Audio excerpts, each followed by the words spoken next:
we're debating against teams that have flaws on the back end of the bracket. That's right. I don't think there was really a right or wrong answer, but do you think the committee got it right by putting SMU in and leaving Alabama out? Our big question mark, I think, the other day is how does SMU look in this bowl, in the championship game, right, against Clemson? And the fact that they battled back, scored 24 in the second half of this football game, and really won by some unbelievable plays by the Clemson Tigers that are late, and the long field goal was just absolutely, I mean, what a moment for the Tigers. But I think the way that SMU battled back into that football game and only losing by 3 really was the difference in them making the playoffs and not being left out. And really, Alabama, you had an opportunity, you had the control of your destiny, and the loss to Oklahoma on the road was really the reason why you're not in the playoff right There's now. not going to be any, I don't think, wasted tears outside of Tuscaloosa for Alabama not being in the playoff this year, I don't think, because, like you said, they had the opportunities. They were 2 touchdown favorites at Vanderbilt, 2 touchdown favorites at Oklahoma. That's right. And they lose both of those games. So and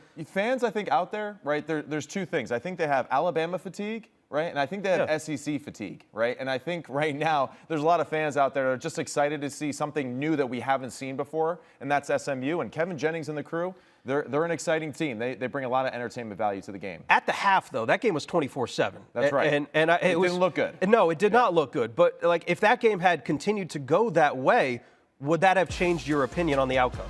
Yeah, and that's where I said just, last night, it was going to be really important for SMU to play well and win that football game and or lose in a close one. And that's where it's difficult to say, but I thought that's how the committee would see this football game as well.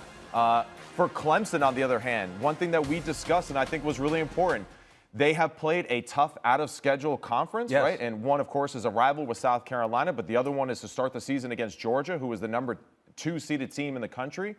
Those games favored them extremely well to be battle-tested and ready to go here late in the year for now going on the road to Texas. So the debate will be, and we heard Coach Saban earlier say, just what does the future look like for some of these college teams and how they schedule? All right, do we expand the conference play? That's definitely one. But, it did favor Clemson with those tough football games playing against those SEC opponents. Although they lost 2 of them, it still will favor them being more prepared and battle-tested. And we heard after the game, too. You see that some of the reactions from Nick Saban.